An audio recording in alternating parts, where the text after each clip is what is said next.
Lokal nga panggamhanan sa syudad sa Panabo, pinaagi sa City Health Office. Nagpahigayon og school-based immunization program sa direktiba sa Department of Health kon DOH sa pakig-alayon sa Department of Education aron mapalig-on ang proteksyon sa mga kababaihan batok sa cervical cancer, pinaagi sa pagbakuna o pagturok sa human papilloma virus vaccine. Nagataas gyud ng atong kaso karon sa cervical cancer sa mga kababaihan. Tanan public school ug aduna po'y private school sa syudad sa Panabo nga nag-participate sa maong programa. Sakit ang injection? Sakit. Ingila ka wala? Wala. Okay. Unsa man nganong nakakadiri ang ano para unsa man ang injection? Para sa anti-cervical cancer. Sakit ang injection?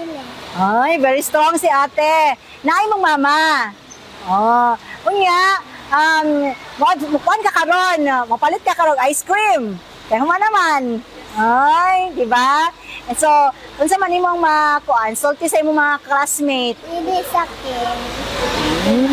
Ang City Health Office adunay target nga 61 ka mga pampublikong tulungaan sa Panabo City ug adunay 5 ka pribadong eskwelahan nga miapil sa bakuna eskwela batok sa measles, rubella, tetanus, diphtheria ug human papilloma virus ug kini pinaagi sa pagtugot sa matag ginikanan. Mas nindot unta gyud nga tanang ginikanan ba makabalo nga kaniya mo gihatag sa mga bata, isa ni siya ka proteksyon sa ilahang mga anak, no? So unta nga kanang ubang mga ginikanan nga kani nga mga vaccination appeal sila nga halos ang uban para paabot sa panahon dili na sila magmahay ba. So base sa mga experience niyo ma'am, unsa may mga rason nga nagadumili ang mga ginikanan? Ang uban manggod nga mga ginikanan naadyan sila yung mga kuan ba nga ang pagtuo nila kay wa pa gyud na iri sa ilang hunahuna ang digbak siya.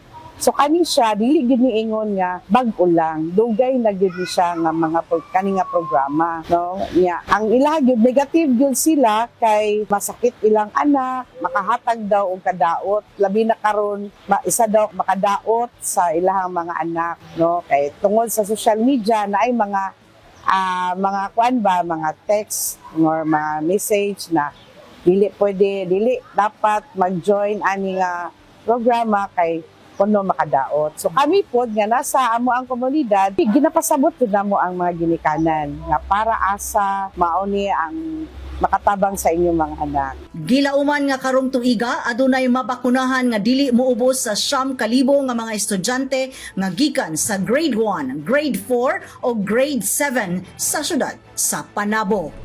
Kauban sa kamera si Richard Ligtas, kini si Dali Amag nga gikan sa City Information Office Broadcast Services alang sa Frontline News Panabo. Importante, informed.